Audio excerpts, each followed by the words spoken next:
work off. So just again, be prepared for this.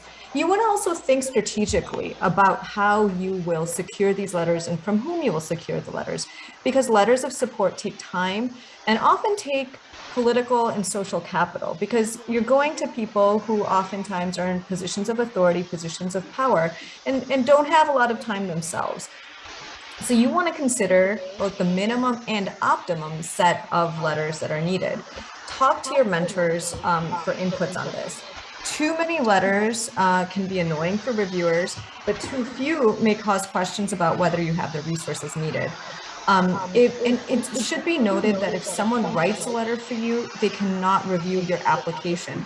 So there's also a little bit of a strategic decision on from whom you want to secure your letters, because you don't want to remove the potential pool of reviewers that you want your application to go to. So you need to talk about all of these things with your mentors and people who are experienced with this whole process. It's all about planning. So these letters take time, especially when securing an institutional letter of support versus a collaborator letter of support. I presume that the vast majority of the people on this call are based at institutions in low and middle income countries, and you already have a lot of experience, I'm sure, just getting to where you are today, working with your institutions. You know that sometimes things need to be submitted in triplicate, even a request. So make sure that you leave ample time to get such letters from institutional heads in particular. And budget that acquisition into your full timeline. So consider, really reaching out early, and I talk about this also on the next slide. Get examples from colleagues at your institution or among your collaborators. Again, so you feel more prepared to write the letter that you will need, because every project is different, every funding mechanism is different, but also institutions and institutional culture. How much is this big ever? So a typical process for securing a letter looks like this. First, make a list of the support that you need and the letters that you need to demonstrate that you have that support. So sound out your mentors on the list and make sure that it's appropriate, and revise the list as needed. Reach out to each of the potential letter writers, informing of the project as soon as you can. So you may need to introduce yourself or ask for an introduction. You want to provide a brief summary of the project and describe in brief the support that you desire from the letter writer. Again, is it institutional concurrence to participate? Is it infrastructure?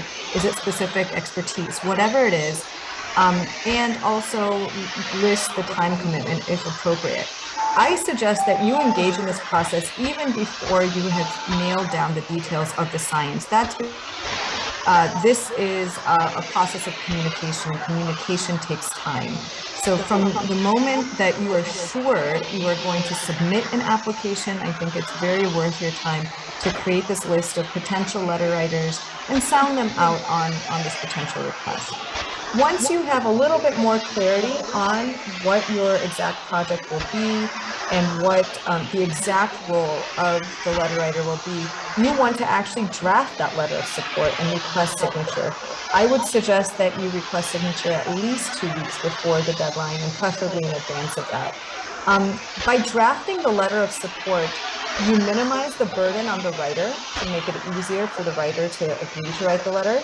It gives you also much more control over the content. So oftentimes when I review applications, I will see a one-line letter of support that will say, I am pleased to provide support for this candidate, full stop. Now, that's not a very compelling letter, because it doesn't tell me too much about the individual writing the letter, the past history, the relationship of the letter writer, the applicant, et cetera, and other collaborators. So when you leave it to busy people, they may, and especially people who are not familiar with the NIH system, they may or may not provide the content that you want. So it's a bit safer to just go ahead and draft that letter yourself. You want to remind the letter writer that the final letter should be on institutional letterhead. With the exception of some consultants, and again, you want to read the fine print, it's just in some cases where the institutional letterhead is not required.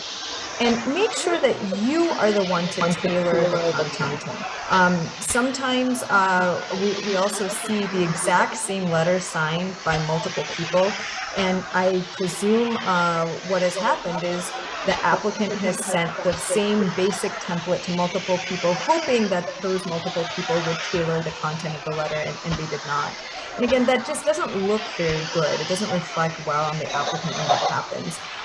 So make sure that you do your best to make sure that each letter is uniquely tailored to the letter writer and describes the project using slightly different terminology. And a reviewer such as myself isn't able to spot a copy paste I guess mishap. So think through these details before you ask for the letter. Again, the content for the letter is very tailored and very specific. So a typical institutional letter will confirm institutional resources are available to do the work, may confirm that your percent effort is acceptable, may commit additional resources towards your overall percent effort, may provide approval for your application submission. It may confirm your current or future employment status, and may confirm clearances or approvals to do the research, any of these options. Collaborator letters of support may just, often, actually always describe the contributions of the collaborator with respect to duties, roles, and timelines. And will also describe the specific expertise provided. What does this person add to the team? A mentor letter of support will usually describe the contributions of the mentor to the trainee's trajectory, sometimes past, but always in the future, the expected contributions, and also describes plans for interaction, for example, the frequency, duration, and modality of interactions during a mentored, say, K-award. And a community partner letter of support will often express general support for the project and the role of the community partner. Remember, not all of these letters are needed. Not all of this content is always needed. You also want to make sure that each letter is clearly tied to accomplishing the scientific and operational goals of the project. And again, I will say it again, inside and out. So when you get to writing the letter, some of the specs, the letter should be addressed to the PI of the project, so the lead applicant. The letter should be written from the perspective of the letter writer. So again, don't leave that to the letter writer to take care of. Draft that letter in the way that you want it submitted. You really need to attend to perfect grammar and punctuation. Always good to leave additional time for proofreading if you're not confident in your ability to do that editing yourself. Usually it's 1 or 2 pages, could be longer depending on the type of letter. The general structure looks like this. It will state a project name and goal, may state the importance of the project, will state a general endorsement of the project, provide a brief background of the letter writer and or the institution, describe the role and contributions of the letter writer to the specific project and the approval, infrastructure, expertise, etc., and concludes with further endorsement and enthusiasm for the project. I'm going to share a couple of instructions just to give you a feel for what this might look like. This is an expired R21 mechanism that was offered through Fogarty. And the letters of support instructions said, letters of support should be provided by each collaborator and collaborating institution. I'm marking this because, again, this is unusual in that most R21s that are US focused don't have this instruction. However, this one had this instruction.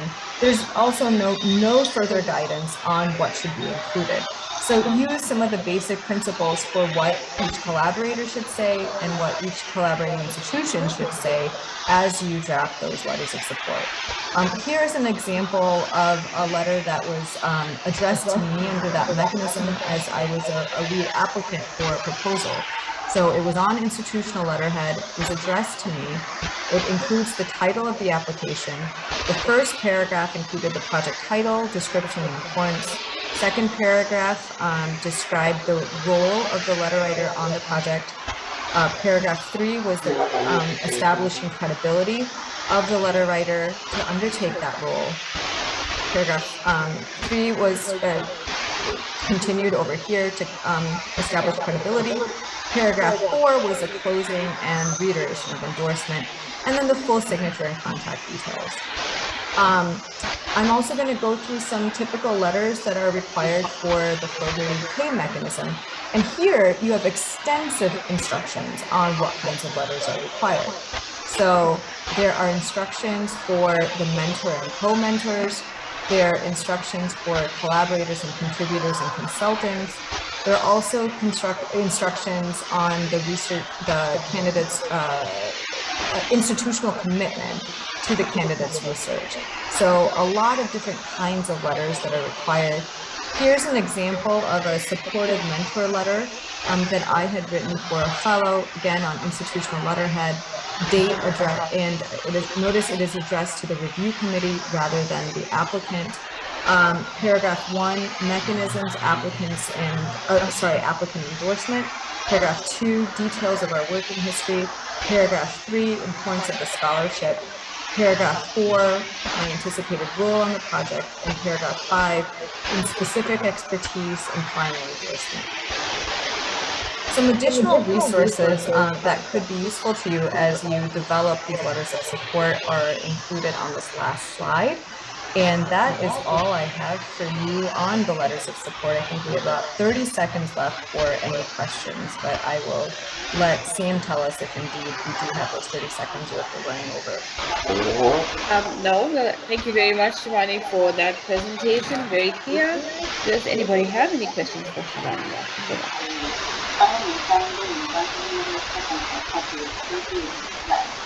Shivani, will you be staying on? Or? Yes, happy to stay on. So if you have any questions, feel free to put them in the chat. And also, I believe my email either has been shared or can be shared. So feel free to reach out separately if you have any questions. I'll put it in the chat. Thank you. Yes, thank you. That will actually be great. And so now we're going to move into Nabila's presentation on human subjects visa. Nabila. Thank you. Hi again. So this time a few minutes to go through the human subject research aspects of an NIH application. The NIH has a very specific requirement for training if you are completing a clinical trial. I know that I thought that I saw V on the call earlier, so please do advise if I'm saying anything wrong regarding to this. But there is this definition that is on NIH web pages. So if you find that your proposed project fulfill those requirements, please do make note of the special considerations in terms of training and sections to complete in the application. So this is, I'm going to take you through a series of screenshots and show you the different sections associated with having a clinical trial as part of your application. So this is the ASSIST database that I think we talked about yesterday. So once you have your application kind of started into the system, you will have a series of onglets here, and I will focus on the two highlighted here because they pertain to human subject and clinical trials. If you are at the very first stage here under other project information, one of the first questions that you will be asked is whether human subjects are going to be involved as part of your proposal. And it's very important that you answer correctly here because the rest of the application is going to depend on whether you answer yes or no here. If you say no, obviously you don't need to complete this part, and if you say yes, what you enter here is going to be transferred in this section. Probably doesn't make a lot of sense right now, but as you're doing it, it'll make sense because it's auto pre-populated.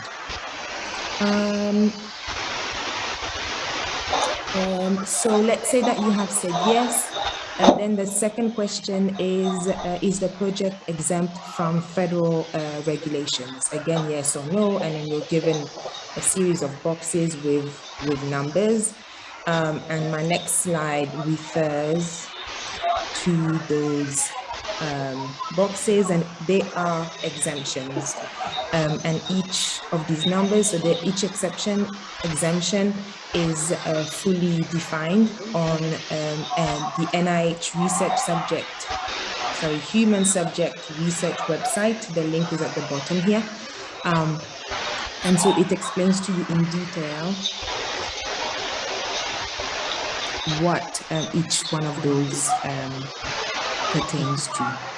I think that for some research, you might be using exemption number 4, which involves the collection or study of data that's publicly available, and therefore you're not going to have any record that will have subjects becoming identifiable, and therefore you don't need to necessarily go to ethics. That's usually one of the most common ones that I've come across whilst working on such projects, but you may find others. So on this website, it gives you a lot more information, and it's quite good because it helps you to navigate. There's an algorithm that takes you through a series of questions, and depending on your answer, it kind of gives you a tailored exemption number for your particular project. So that's the explanation for those numbers. Okay, so for the purposes of this project, I've ticked yes here and no to the exemption because we're going to have, we're not exempt from the federal regulations. And then we continue whether you're doing animal research and a few more questions that are listed here. And I've already mentioned, so I'll just reiterate that it's important to enter the correct information at this stage because this will be used to pre-populate further sections onto the application form that you are completing. So now let's go on to the human subject and clinical trials tab. And so this part here where I've put the arrow, you don't get to actually tick yes or no at this stage. It's pre-populated, like I said, from this one. So that illustrates just how important it is to get it right at the first stage. And then you'll see here at the bottom that if you've ticked yes, you need to add a record for each of the study by selecting add new study on the application form. And what this looks like is here. And at this stage, you may or may not already have a fully formulated research with all of the information for your protocol, exactly which population you're going to have as part of your clinical trial, and you can enter all of the information that is required. But you don't necessarily have to have this information ready at the point of applying. So very helpfully, there is an onglet here, sorry, a section here called delayed onset studies. And there you are able to answer just a few questions to give some general rough guidelines as to what you're planning to do, but not in too much detail. Okay, here very standard questions that should be straightforward to answer if you've got your research idea prepared. Your clinical trial questionnaire relate to whether you would have the human participants, whether they are assigned prospectively to an intervention, will you be evaluating the effect of the said evaluation, and are you going to, there's also a mechanism to provide the clinical trials .gov identifier if you already have it. It is possible to leave this field blank and come back at a later stage to get it updated as part of your record. a few more documents that need to be prepared if you are submitting a project that has human subject participants. So you'll need to show the reviewing panel that you have considered the different participants in your study. So you'll have to upload a series of documents relating to the inclusion of individuals across the lifespan. So this is basically, are you just looking at young people or older population? And you must justify why in either case.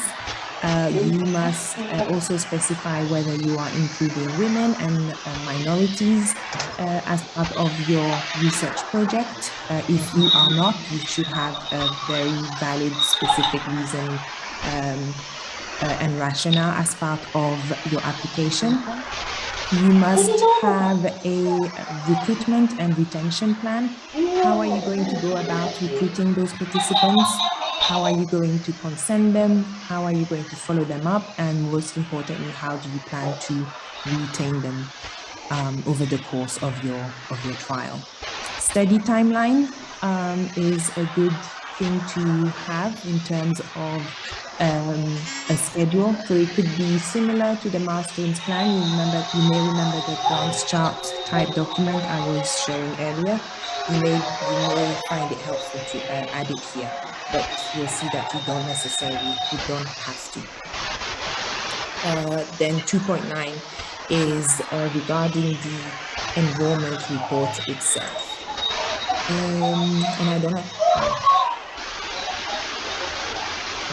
okay. I didn't go into it here, but it's just about the enrollment location that you are going to have. So if you've got that available, again, you are able to list where you are going to have the different study procedures involving the participants taking place. More documents will be required if you are looking to have human subject as part of your project. The first one is here, the protection of human subjects. So this is another document that will specifically ask you to define and determine the plans that you'll have in place to ensure that the participant safety and integrity and well-being is protected at all times, which is one of the key GCP principles.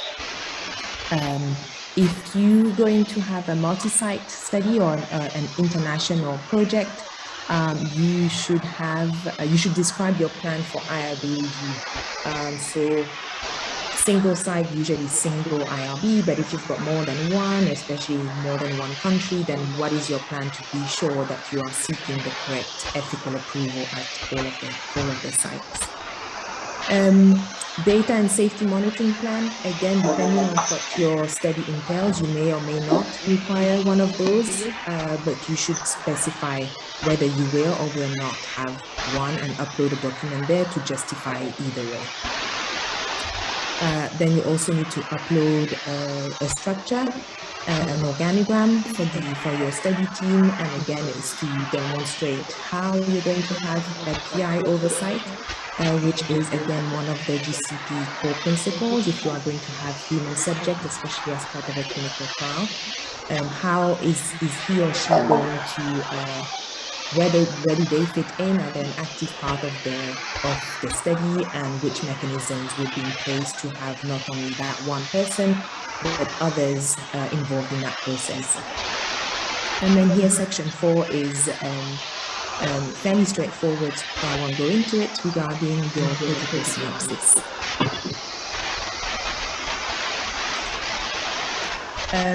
The next few slides are screenshots of some of the documents that we've prepared for the sections I've mentioned over the last few slides. So this one is, again, there are some strict margin and formatting requirements, usually not more than 1 page. And with the, I can't remember if it's 0.5 and Arial 11 in terms of your spacing and font. And if you exceed that, the system will not allow upload. So do be mindful. And then here, I think I wanted to point out, yes, that so this particular project was exempt, and so we have exemption category 4, and we are explaining why we think that is an exemption category 4. So if you are going to tick any of those boxes, numbered 1 to 8, I think it's important to explain your rationale, sorry, for ticking that box, and explain fully why that is, so that it doesn't come back as a query. The protection of human subjects, we have split this out. I believe you can have more than one page for this section, and you break it down in terms of several headings. It will be listed in the relevant application form that your project requires. So you're able to just check the requirements at the beginning, because they may vary per grant type. And then here is a screenshot of what the inclusion enrollment report looks like. You are entering the countries where you will be recruiting, and these are the enrollment locations, which is what you have entered in the, I think it's section 2.9 that I was showing earlier. And here, because we are doing our studies in Africa, most of our subjects are going to fall under the category listed here, Black or African American. And then we have equal numbers of male and female, and we've put that as part of our inclusion plan for women and minorities. So you can see there that it's 50-50. And then this section gets auto-populated.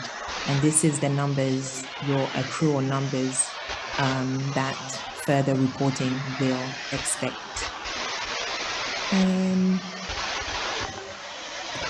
Okay, in terms of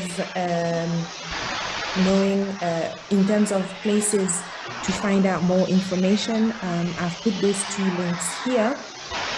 And of course, I think, as have other speakers mentioned before, you may contact your project officer if there's anything unclear, or if you need more information on the exact requirement for your particular grant application.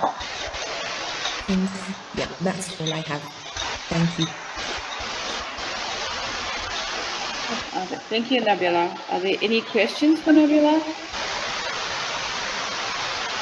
I think you may have scared them, Nabila. Just to make the point that although it looks quite daunting of all the documentation that's required, if you actually write a comprehensive protocol, a lot of this is already in your protocol, so it's just really extracting the pertinent information and maybe editing it slightly so that you can upload it. So don't be afraid. Any questions?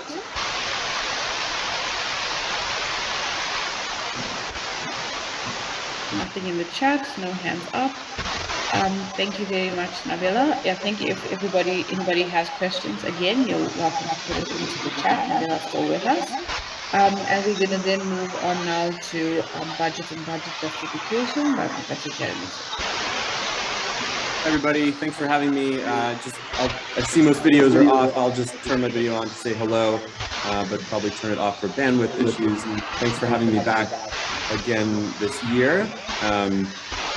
So this will be a brief talk about a complicated and often sort of harrowing part of putting together a budget or a grant application, which is the budget and budget justification. So again, my name is Jeremy Schwartz. I'm an associate professor here at the Yale School of Medicine and School of Public Health.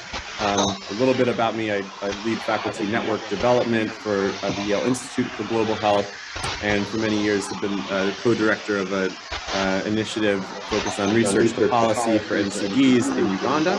I've been funded by NIH to do some work on mobile health for self-care and heart failure, and within the HLB Simple Alliance, I've had the pleasure of working with the Pulesa Uganda team. So in terms of how to write a budget and budget justification, so we'll go through a number of steps. I'll show you some sample images that can help as well. But starting with some general comments, what you really want is for your budget proposal to accurately reflect the anticipated costs of what you plan to do, whether that's education, research, whatnot. And so, trying to avoid over and underestimation of the budget is really important. So there are two components to putting together a budget for an NIH grant application. One is the budget tables, and the second is the budget justification. So the tables, that's a tabular view of all the items that you anticipate needing to budget for within the entire budget period, broken up by study year, by award year. And then the budget justification provides some details about key elements of those tables. So it provides the sponsor and the reviewers with information that justifies those proposed expenses and how they were calculated.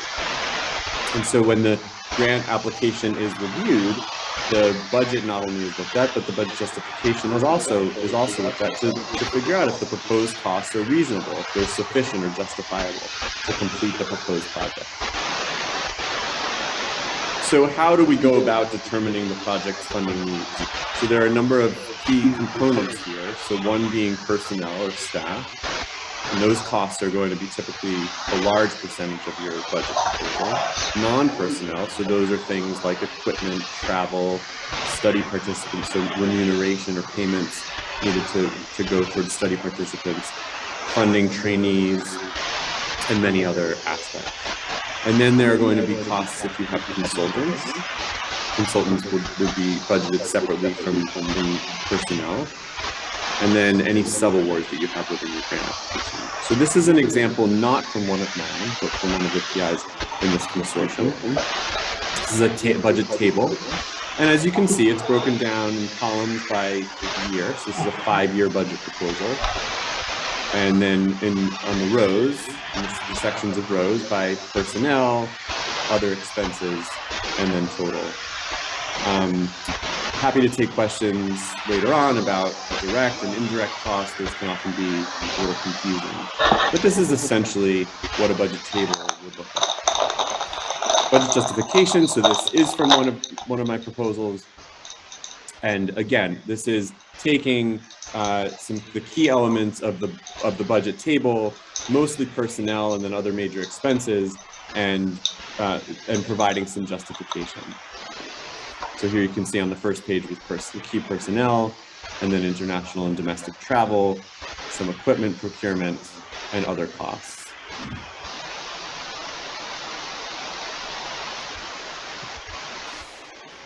So how to determine the general funding needs of your project?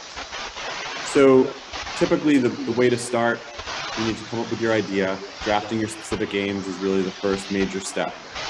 And then the general scope of work that comes out of those aims, and outlining all the proposed study-related activities that you'll need to fulfill to complete those aims satisfactorily. You need to think about some of the following specific issues. So coming up first with a list of people needed to accomplish the goals of your proposal. So the needed here is underlined because we often want to include lots of collaborators in our projects. And of course, team science is hugely important. But we also need to be mindful of cost and not bringing on folks necessarily just because of a name, but are they actually going to be contributing and putting effort into the project? And then based on that, how much time, what % effort will be required for each of those individuals to conduct the respective work proposed? The way this is thought about is using a 40-hour work week, which is equivalent to 100% FTE or full-time equivalent, and then thinking about fractions of that time based on that. So you're thinking about your own time. How much time will you spend on the project? Maybe that's about 20%.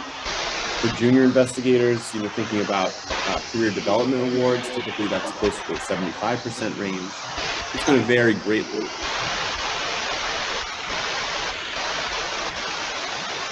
And then the next step is how long do you need to accomplish the goals of your proposal? So if you need 3 years, but the funding grant is only for 2 years, you either need to minimize, to downsize your aims, or look for another funding agency or funding mechanism within the same agency. Next step is, what do you need to accomplish the goals of your project? So now that you've seen the budget table and the sample budget justification, so estimating the major costs. So what do I need equipment-wise? Facilities, do I need to rent things, purchase things? In terms of subject, related to the subject matter, how am I collecting data? Do I need tablets? Do I need to host data on a server? Do members of my team need to travel? How much does the IRB, or what's the locally appropriate amount of money or non-cash remuneration that participants need in terms of incentive? Are we buying medications? Are we paying for labs? All of these things need to be thought about in budgeting. And are there other large expenses? So are there partnership costs? What does partnership entail? What will partners bring to the table in terms of deliverables, and how long within the study period will that partnership last? So thinking about a little bit deeper on personnel. So we talked about determining who you want on your study team, and we talked about how to determining each individual's effort, but then reaching out to them very early on, sending the specific aims, confirming that they agree to work on the grant. Maybe this is somebody who you've been working with closely in developing the specific aims, but oftentimes we after the specific aims are written, we realize we need that, a person with this sort of expertise or that sort of expertise. So we need to reach out to them early, align with their institution's grant office, make sure documents are shared, confirm that they want to agree, that they agree to work on the grant, and how much time they think they will need to do that. We need to understand not only salaries, but fringe benefits, because that's all built into budgeting. We need to think about NIH salary caps. So at the high end, this changes on an annual and nearly annual basis, but we need to understand what the NIH salary cap means and what the implication is of that for the people that are on your grant proposal. And then you're calculating personnel costs annualized, and then also over the entire budget period. So as a general rule, as I said a few slides ago, personnel are a very expensive part of your budget proposal, and oftentimes will be a majority of your total budget. And then in addition to all of the monetary aspects and budgeting aspects, you need to make sure that anybody who you're listing as key personnel, you need NIH biographical sketches. Making sure that this is not a talk on bio sketches, but making sure that you and all of your key personnel are aware of updated bio sketch requirements. These do change, and so making sure you're on top of any changes in those documents. So it's a lot to cover. I'll stop there, and I'm happy to take questions.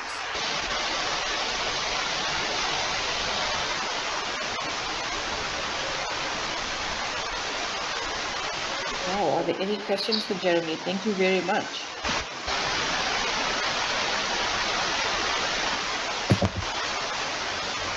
This is a quieter group than last year. We had a lot of questions. There we go. It's Mercy. Please ask your question. Thank you so much.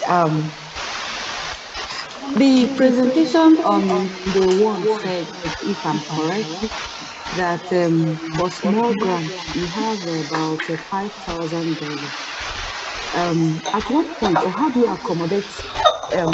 Maybe in the process of budgeting, you discover, or when you are in the field, you discover that you have under budgeted, or you have made you have over budgeted, and so how do you accommodate that, in order to, maintain quality in the conduct of the project?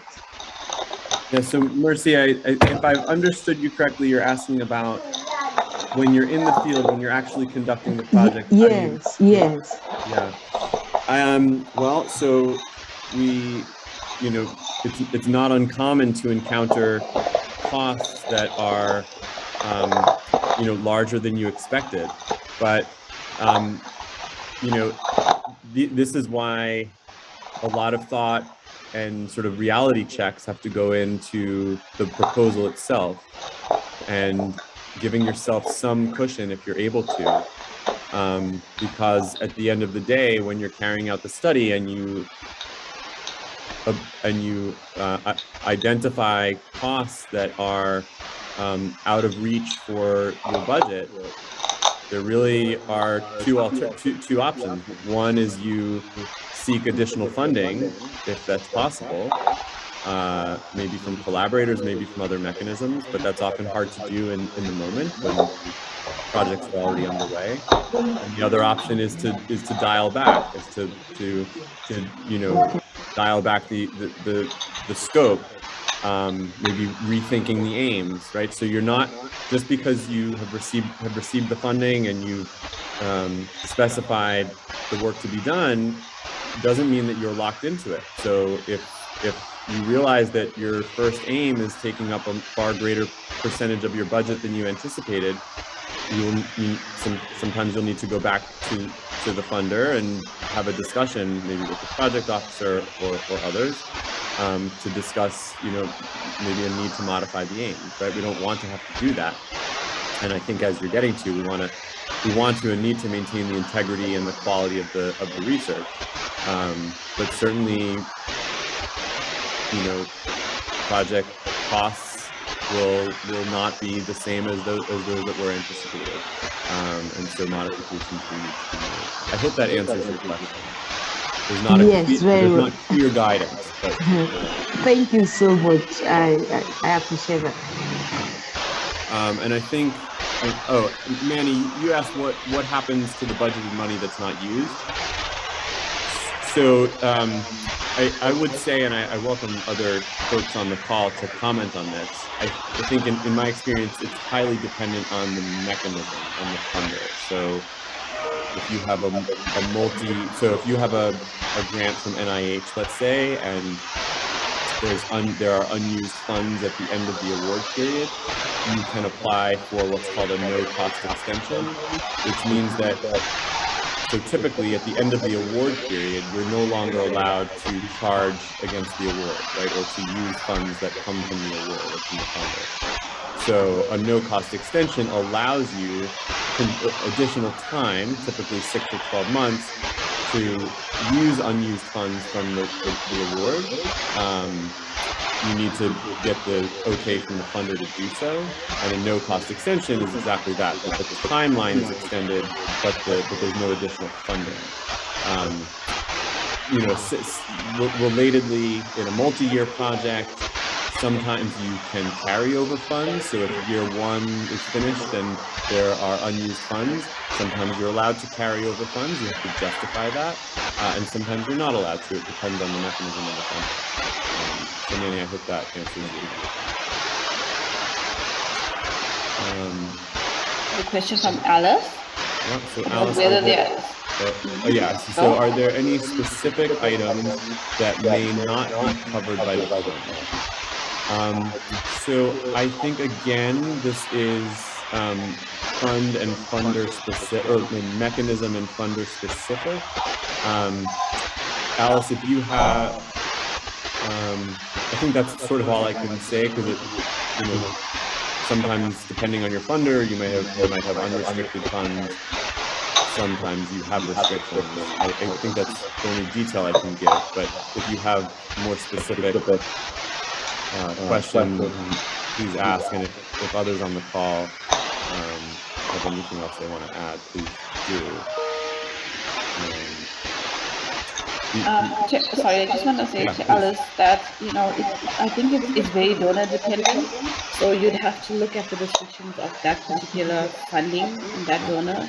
Some donors will not pay for, like, for instance, food and alcohol if you're having meetings, whereas other donors may not allow international travel for conferences, etc. So it's particularly dependent on that donor that you're applying to. Yeah, thank you. It looks like the next question, apologize if I don't pronounce your name correctly, but it looks like Anya Carey. can money budgeted for a certain item be used for another, especially if the item at the time of implementation costs less than planned and the other item now costs more? So again, these are great questions. And I think the big picture, as you're seeing from the answers I'm giving, is that most of the answers are very much funder and mechanism specific. And that's the same for this. So there are rules depending on the funder about shifting around funds within and between line items in your budget. So I see Makeda from NIH here. I don't know if others can comment, but I think within a certain percentage, you are able to move funds around in NIH budgets, but it is funding dependent. I don't know if others have comments to add there. Jeremy, I think you did you're doing a great job of describing it, which is true. There is some ability to move funds around. Yeah. Whenever these questions, thank you. Whenever these specific questions come up related to a specific mechanism, you really just have to have a conversation with either the grants office at your institution and/or the funder, who will typically be able to answer those questions. These are great. I see one more question, then maybe we'll end. So Nelson asks, what happens if the IRB changes initially funded proposal in ways significant enough to affect prior budget allocation? Does one then write to the funder and wait for approval to expand the budget in new ways?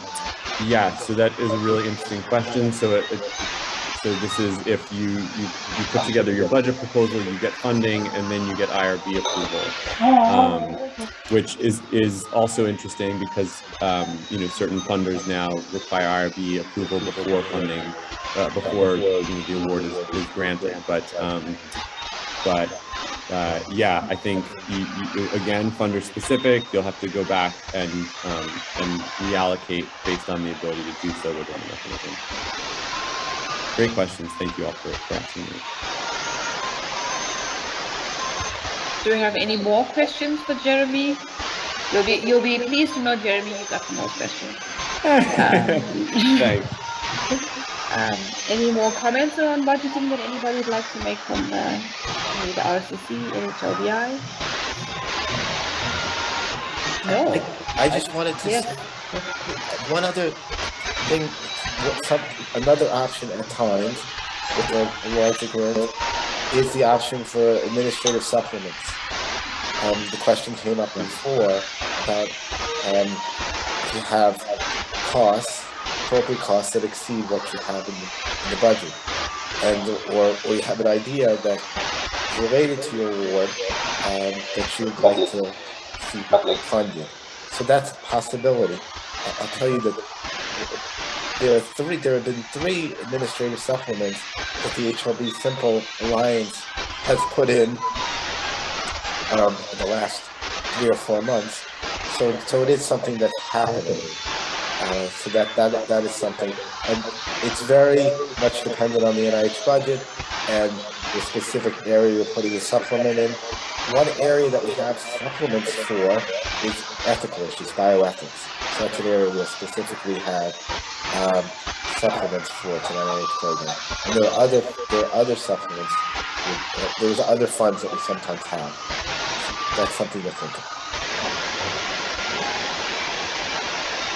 So sorry, to follow on from that, is the supplement also an announcement or a call, or this is something that the project can approach their program officer or finance officer to discuss? I think they're both.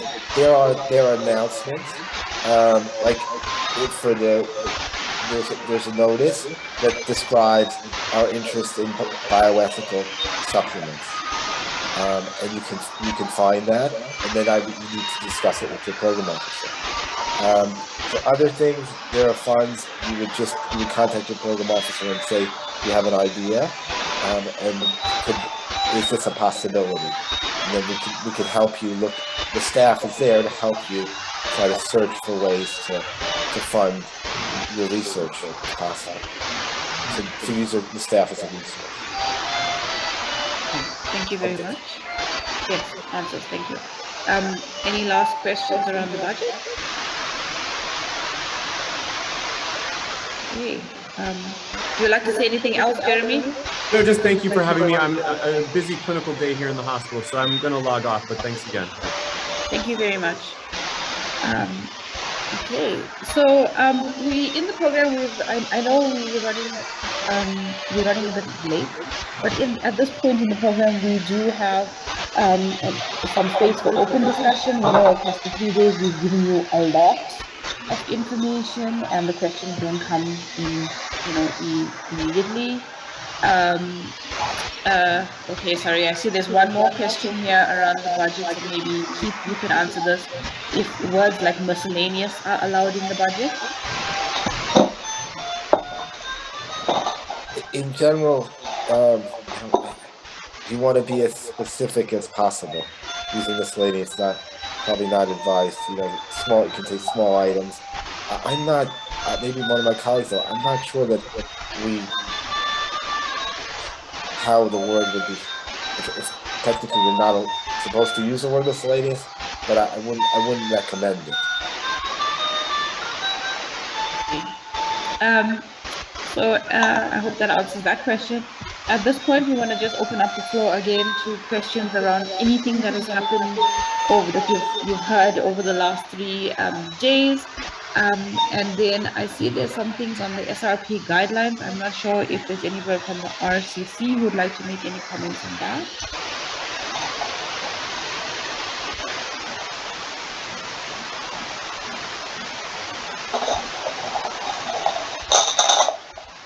No questions? Okay. Keith? I had a comment, maybe to start a little discussion. It was about the letters of support. May I? Yes, please go ahead. I wanted to express I thought that was a really excellent talk about the letters. I think for all the trainees on here, I want to just express my concern and just a sympathy.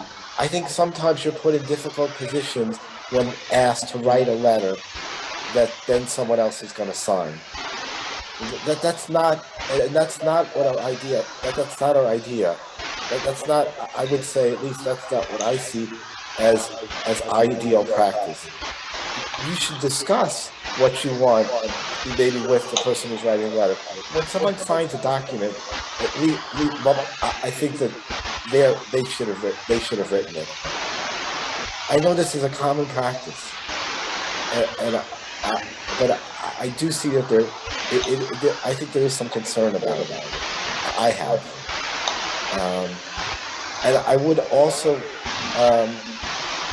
Shivani said it can be a dangerous practice. Also, I have seen cases where it's obvious that the candidate, we go back to a CARE award or Career Development Award, has written letters and done a good job, but that letters start looking alike, and that can be very detrimental to an application. So, and I don't know. I have sympathy for applicants because I don't know what to do when I've had it as a trainee. What to do when someone says to you, "You write the letter and I'll sign it." Our colleagues have ideas, but I think that's a difficult position to put a trainee in, to put anyone in. I see one hand up in comment to that. Shivani, do you want to respond to that before? Sure, I'd love to. And I just want to say, Keith, I'm really glad you brought up this issue.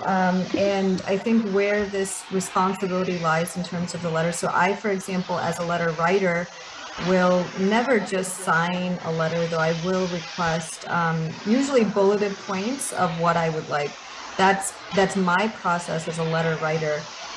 So I appreciate what you raised because my comments on this were extremely pragmatic, but perhaps not as principled or rather don't reflect sort of the principled approach that we would like to see. And I think that we we should all espouse for. I also think that the kind of letter, so for example, if it's a letter of recommendation or a letter of support from a mentor, I personally would expect the mentor to write it. I think drafting the letter is especially helpful for institutional types of support, because I do think it's very difficult to expect institutional heads to say, to know what to write, how to write it for a foreign, funding organization, right? So I think that this is a really important point that you've brought up, and I encourage all of you to think about the points that have just been made by Keith on writing letters that are as honest and as genuine as can be. Thank you, Shivani. We're just going to move to the person with their hand up. Yeah, I appreciate what Keith has said, and I must say I'm guilty of asking people to draft the letter of support, because you get busy out there, and when you are going to write a recommendation letter, you really have to think about it, and you need to say something substantive. So I ask whoever is asking for a recommendation letter from me to draft it, and then I edit it, and then I sign it after really going through it and saying that it represents what I think about the candidate and their capabilities. Thank you. It saves me time.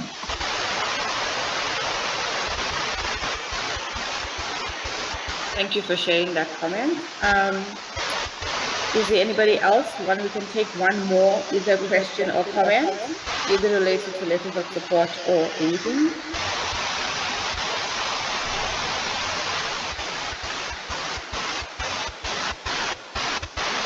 Okay, we don't have anything else, so then we're going to move into the last presentation.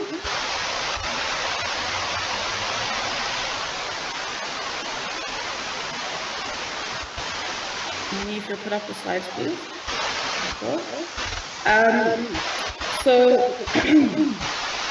in this presentation is going to be a little bit of a summary of everything that you've heard over the last 3 days, but also it's going to tell you where to from here. It's important for those of you who have attended the session with the intention of applying for the SRP research project to pay attention and to take in the information and to ask as many questions as you like.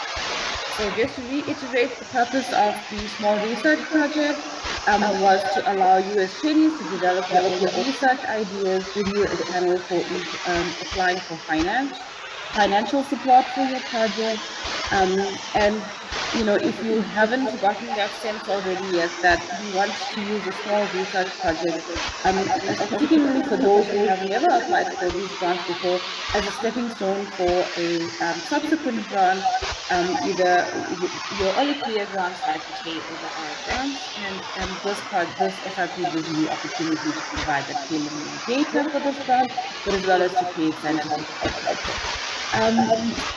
To remind you again, the focus of your small research project application must be on something that's related to the NHLBI's mission, the interest area, or something that's cross-curriculum in method. So it could be something in training data science, implementation science. We know the focus is it's the Heart, Lung, Blood, and Sleep Institute. So we're asking you to come with things that speak to the relevant health focus area, as well as possibly around the methodological area. The budget for the SRP is $5,000 for the year. And you would have remembered Shiva's presentation where she spoke about the SRP eligibility, about being a junior faculty, being linked to the 6 countries that are in the alliance. The application process was explained to you. You were told that it's a 1-year project and that there is the possibility of resubmission if your application was unsuccessful the first time around. So To summarize around the K43, the Emerging Global Leader Award, we heard a lot about this across the days, including from Brad this earlier on. This fantastic award for junior scientists is for research support and for protected time and can span 3 to 5 years. You must be from a low and middle income country, and this award can give you a salary of up to $75,000 per year at 75% effort, with an additional $30,000 per year for project support. We would have heard from Lisa around you need to have a master, well, preferably a PhD with the research thesis. But we also there's also consideration for those who have master's degrees that have had research theses. You must hold an academic appointment at a university, and this should be an entry to mid-level position as a scientist, research scientist, instructor, a lecturer, or an assistant professor. And very, very important, as a development grant, there must be mentorship, and your mentors must be as a part of a partner institution as well as a US institution. So, if we can click one more time, what we've seen is the portion in yellow is what we've been through over the last 3 days. Very, very important. You know, when Brad started his presentation, I think he showed you a 9-month timeline to do an application.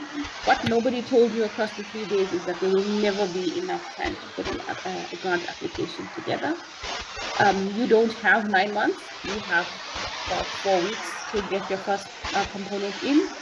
So please, once you leave from here, if you already know that you want to apply for this short research project, please identify your mentor team and start working on the draft application. By the 17th of June, you would have needed to submit your draft SRP to the system. Thereafter, we will have a mock study section of the short research projects, of which I will give you guidance in subsequent slides of what we are expecting to see. What this will be are 2 half-day presentation slots, in which each candidate is given the opportunity to present their draft short research project. What happens, what I should have said is what happens in between your submission of the draft project and this presentation is that reviewers are assigned to your SRP application. The reviewers will go through your document, and so once you've done your presentation, they will have an opportunity to give you feedback at the mock study session around your actual proposal, and you will also have the opportunity to get feedback from those in attendance. Okay. Thereafter, we'll ask you to go back and refine your work such that you can get to your final SRP. And we ask you to work very, very closely with your mentor. You've seen that it's not just a proposal, there's multiple supporting documentation that's required. And so we ask that you get cracking and make sure that you have everything that you need. Thereafter, you will move straight to the end of July, in which your final presentation is expected to be in. Okay, and then this follows processes of adjudication. In September, we will have, sorry, at the end of August, we'll have an announcement, and in September, your SRP is meant to start for 1 year. In the annual meeting that's scheduled to happen across some days in the week of the 17th of October in Uganda, projects will be asked to give their announcement. Okay, so now what do we need for your presentation? Again, you will get this slide set, but this is just to talk through some of the guidance around what we are requiring, such that you can ask questions if you need to ask anything. So in terms of the slide set that you need to present, to remind you, it'll be a 10-minute presentation time and a 10-minute discussion time. You'll be presenting 6 to 10 slides, and we will be asking that people does not write major headings and bullets, and that you do not write complete sentences. It's obviously going to be really hard for people to see your slides and to read your slides if you've just copied out of your protocol into these slides. So in your first slide, please tell us, who are you? Let us know your name, what your credentials are, what your affiliation is, your professional background, your training and research experience, what your interests are. Let us know who is presenting, and it provides the context to understanding why you're doing the research, and whether you actually have the expertise to do this research. In the next slide, you'll start giving us, we're going to move straight into what your project entails. So you'll give us the title, your hypothesis, and then what are you using? Sorry, can we ask that you go on mute, please? And then what are you using this application as a springboard for? You'll see in these slides, we've given some examples, and you can go ahead and look at them throughout the course of the presentation. You would have had links to some of these. And so we're asking that you go ahead and see if there's anything that you could use this for, and that you let us know in your slide. In the next slide, you're going to give us a background, right? What is already known, what are the gaps, and how what you are proposing is going to bridge those gaps. What is your contribution to, what is your research contribution to science? Give us the big picture implications of the project. We know that this is a lot of information to ask to set the scene and give your rationale. So we are saying at this point, it's fine. If you have to use 2 slides, please go ahead and use 2 slides. We're not asking you to put in, lots of information in font size 2 that nobody is able to see just because you have to use 1 slide. Then tell us what your specific aims are. What are your hypothesis-driven specific aims? And let us know what your primary outcome variable is.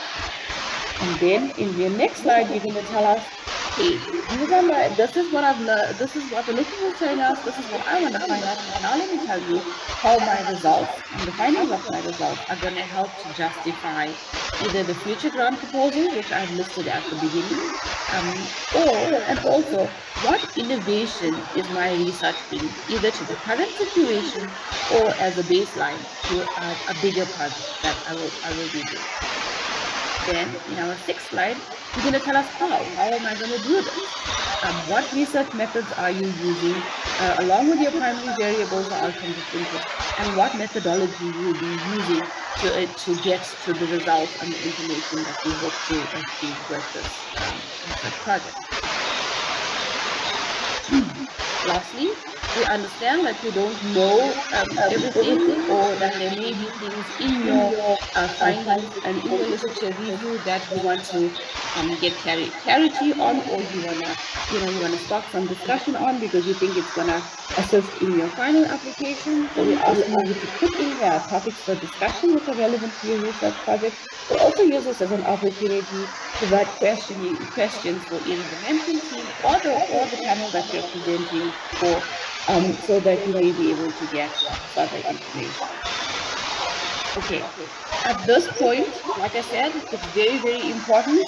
This is going to be your homework for those that are applying for the short research project. Please let me know if anything is unclear or you have any questions on those particular slides.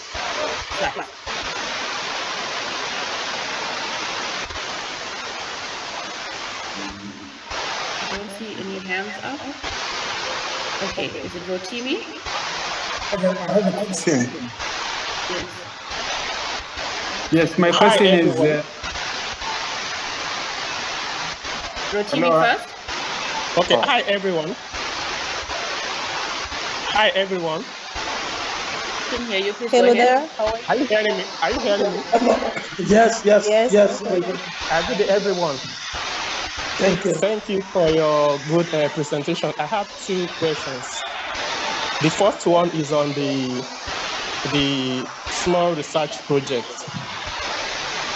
Is it compulsory in cases where somebody does not have maybe a mentor with expertise in his or primary institution in low and middle income country? Can somebody look for a mentor in a nearby or an affiliated institution in that same country? I stand to be corrected, right? Yes, I think that it would be appropriate for you to still try to find a mentor within the project, that has expertise that you can reach,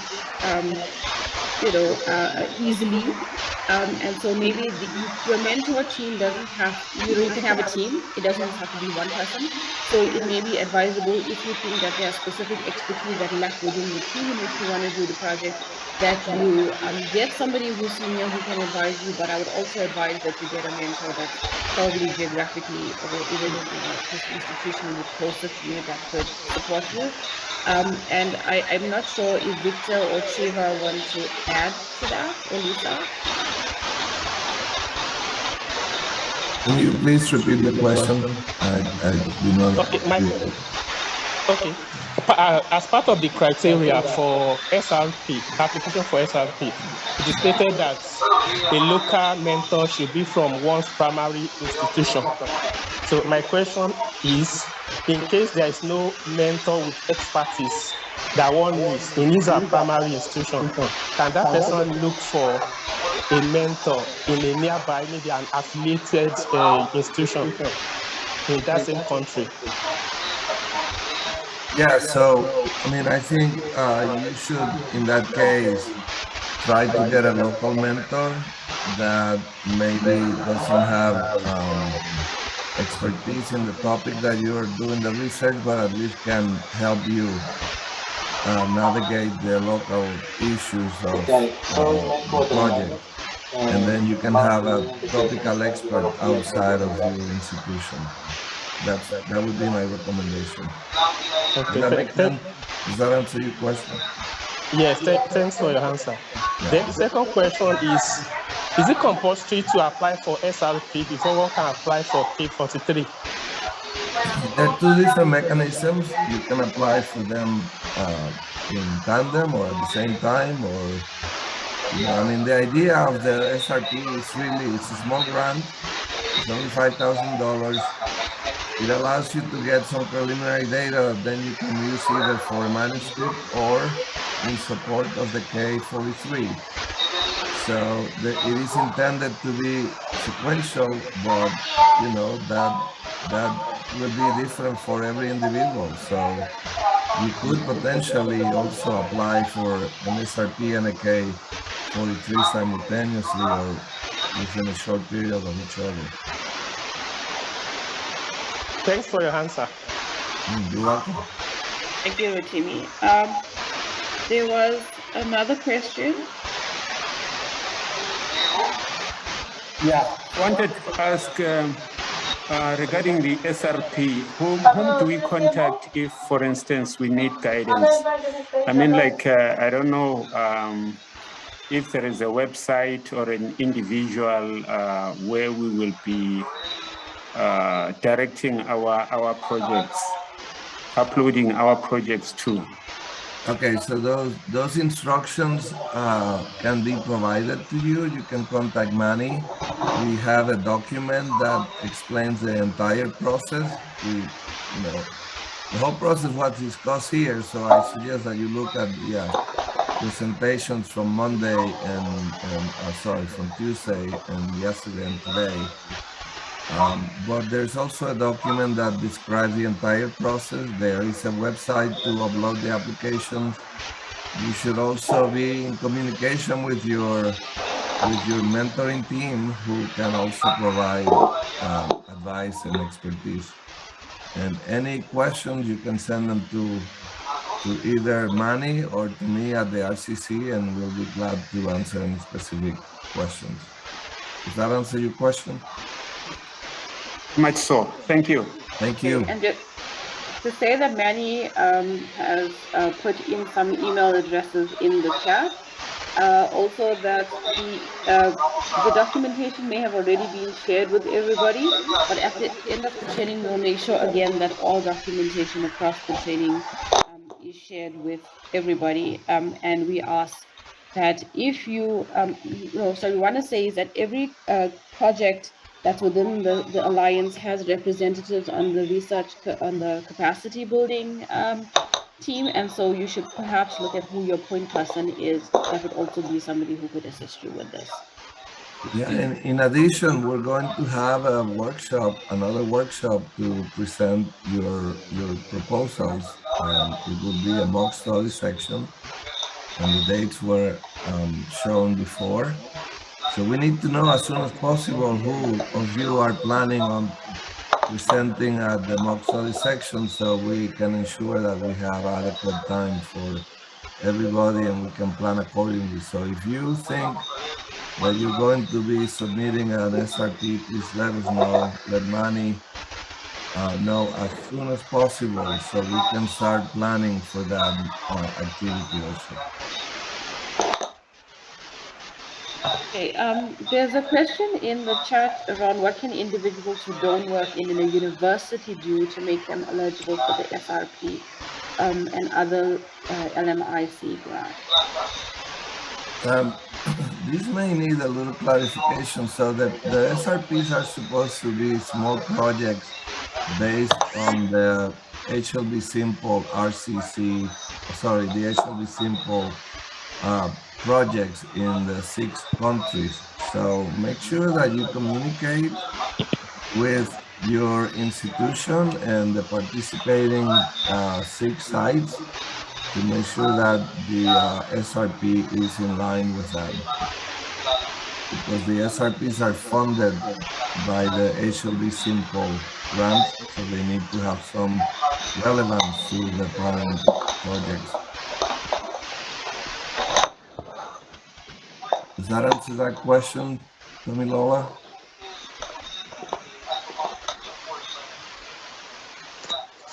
Yes, it does. Thank you very much. You're welcome. Are there any other questions? Okay, you can still keep them going in the chat if needed. I just want to, okay, is it Zaira? Hi, good morning to everyone. According to Dr. Lisa de la Fuente's presentation, it seems like you have to finish your master to apply for the CA43 grant. Is that necessary? I asking this because I'm currently doing my master and I'm gonna finish that like in 5 or 6 months.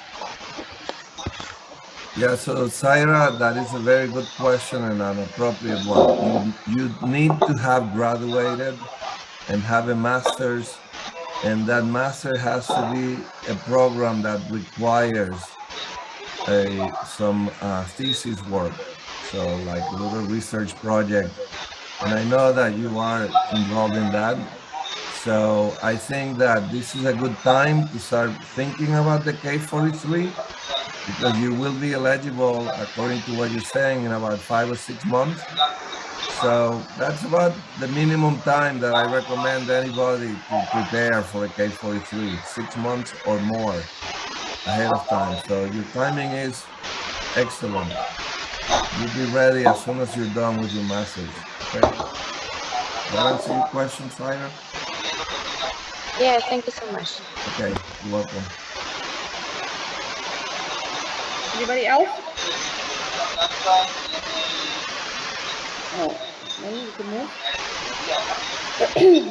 So just to again reiterate very quickly your next steps. Perform an intensive literature review just so that you can understand what's happening in the field, identify those gaps, and be able to make a case for what your research is going to be doing. We advise that you keep all this, don't constantly do searches, be systematic about it, keep your publications together, and make sure to make it a bit easier for you. You can maybe create some grid of sort, which allows you to, record what the major findings of each paper are. Identify the scientific knowledge gaps. The more you have, the better it is for you. So look at those gaps that interest you. Consider that this is a one-year project, and you have to, given the feasibility of that, and how you're going to get your preliminary data, then you'll have to.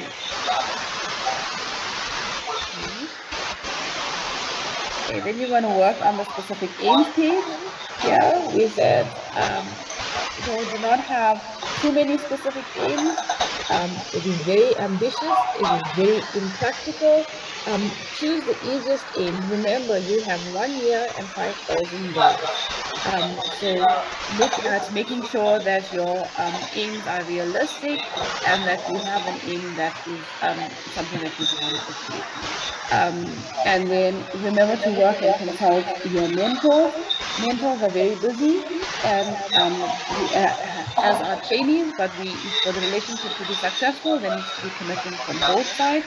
So we advise that you make sure you get a mentor that can support you, but that also you are not a bad trainee or mentee, and that you play your part in it as well. Okay, so when you're writing those research proposals, please remember, and this is based on experience, do not make it too ambitious. Do not make it too superficial. Make sure you've got the relevant details which allow evaluation of scientific merit. Show the reviewer that you know what you're talking about. You went and researched. You know what's there. You know what's not there. You are quite accurate, or you're quite specific in what you want to do. Make sure you tell the reviewer what is the gap. Do not leave out the gap, else the reviewer doesn't understand what it is you want to do and why it is that you want to do it. Make them understand the importance of the research that you're doing. Make your specific aims hypothesis testing, and try as far as possible to add in preliminary data. I know this question was asked earlier. You're saying where possible, try and get pilot data that can support your application, or conduct a meta-analysis. Maybe the information is there, it's just not as easy as we think. And then maybe summarize previous studies. Otherwise, you need to make a very, very, very strong argument for why there's no preliminary data. Important, your budget must be aligned to your project goals. And please, if you are doing a telephone only project, you shouldn't be having, ground travel, cars, flights, etc., all in your budget. Not aligned. And Ken spoke about this. Statistical or power analyses, make sure that you have the proper analyses that go with your project, with your proposal, so that the investor or your donor and your reviewer can understand, okay, this is what you want to do, and this is how much of it you have to do to actually be able to get concrete results. Okay. And with that, we want to say thank you very, very much to everybody who's presented along the 3 days. Thank you for the attention from all the attendees, all your questions. We will really, really value your input. In case you missed it, Nancy's been putting the evaluation links up. Please, we really appreciate it if you could complete